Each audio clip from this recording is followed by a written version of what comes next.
In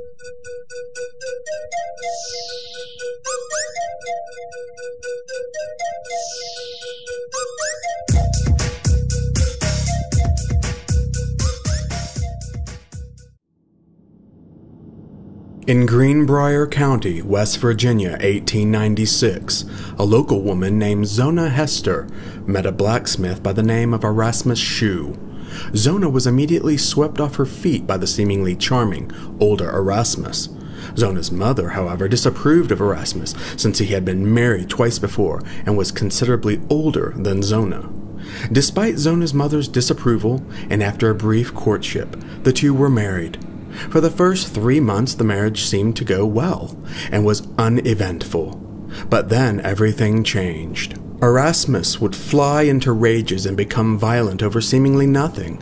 Sometimes Erasmus would physically attack Zona simply because the meal she prepared was not to his liking. On January 23, 1897, a young boy arrived at Zona's home to fulfill an errand, and after knocking and receiving no reply, he let himself in and called out for Zona. She did not answer. Upon entering the home, to the boy's shock and horror, he discovered Zona's lifeless body at the base of the staircase. The body was described as being in a crumpled state, eyes wide open with a facial expression of terror. The terrified child ran home and informed his family.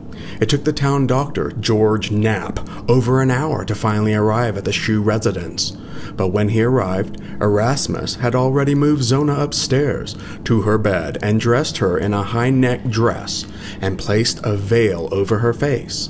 Knapp would later describe Erasmus as being in a state of despair, apparently stricken with grief over the loss of Zona. He was holding her head in his hands and sobbing. Oddly, however, Erasmus would not allow the doctor near Zona, even pushing him away if he got too close.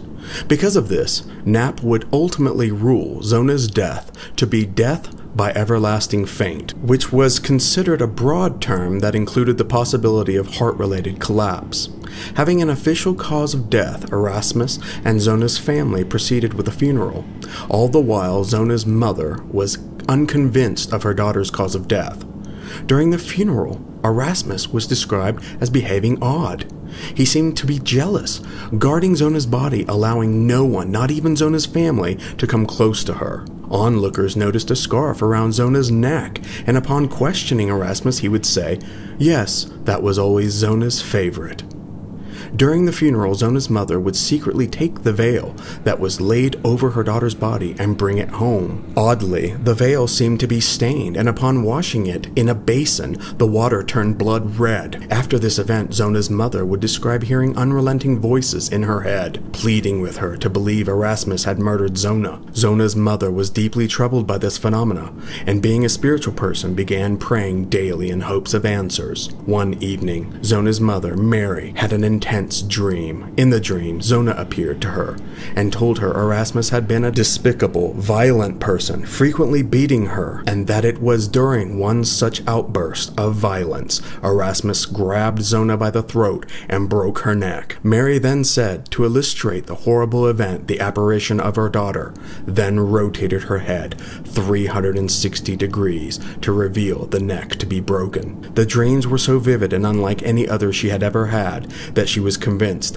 they were a message from Zona. Mary went straight to the prosecuting attorney's office and spoke to John Preston. The attorney, of course, did not believe any part of the ghostly dreams Mary was having, but due to Mary's insistence, he asked Knapp if there were any suspicious details that may have not come to light. When Knapp explained there was suspicious behavior by Erasmus and that the doctor had not been allowed to properly investigate the woman's death, Preston immediately ordered Zona's body to be exhumed. It took very little time to deduce the bruises in the shape of fingers on Zona's neck, collapsed windpipe, and broken neck were the actual cause of death. Zona was definitely murdered. Erasmus was immediately arrested, and at his trial, despite his attorney and the judge insisting the jury ignore testimony of dreams and ghosts, the jury believed Zona's mother. Erasmus was convicted and sentenced to life in prison, but the townspeople were furious and did not accept the sentence.